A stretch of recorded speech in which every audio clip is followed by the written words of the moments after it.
Don't forget to subscribe and leave a comment on this video saying I subscribed. Let's get into it.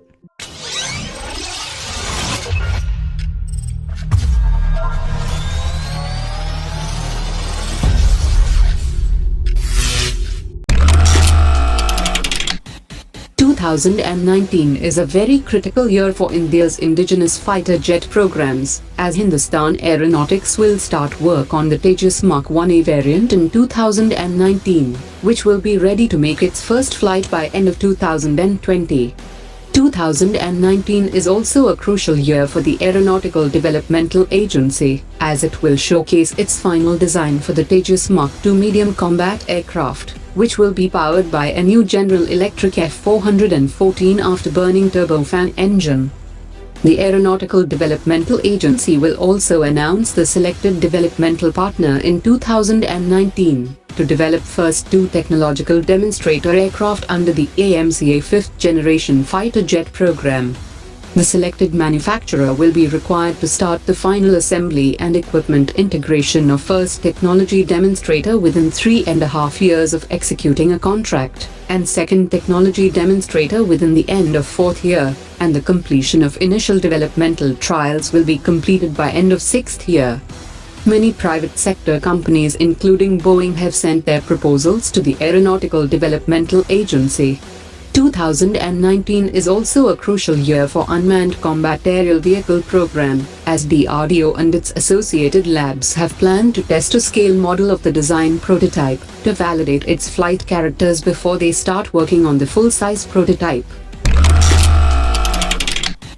The Ordnance Factory hopes that the General Staff Quality Requirements evaluation of the Dhanush howitzer would be completed in January 2019, so that the system can be finally inducted into the Indian Army in February 2019.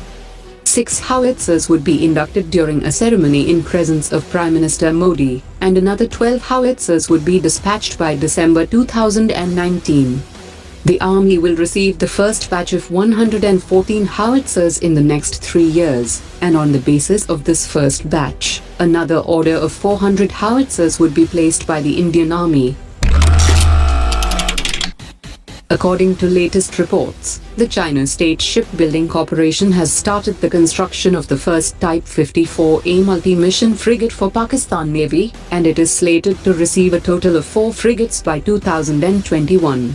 China State Shipbuilding Corporation is also fulfilling an order of 8 new submarines with their independent propulsion system for Pakistan Navy, and the first batch of 4 is due by 2023, with the remaining 4 by 2028. According to latest reports, the Loong unmanned aerial system has successfully completed its maiden flight with a brand new fuselage. It is a newly developed long-endurance system that is capable of functioning at medium altitude and on multiple missions. As the government gives an impetus to the private industry to manufacture equipment for the armed forces, the quantum of contracts awarded to defense public sector undertakings has fallen by about 33% over the past 3 years. The Defense Ministry has stated that the government is pursuing initiatives to achieve higher levels of indigenization and achieve self-reliance in the defense sector, and this can be achieved by harnessing the capabilities of both public and private sector industries in the country. According to latest reports, the Indian Navy has conducted an offshore joint exercise for better coordination among all the maritime security agencies and cutting down on loopholes during coordination. The offshore drill was conducted under the aegis of the Western Naval Command, and both Air Force and Coast Guard participated in the drill.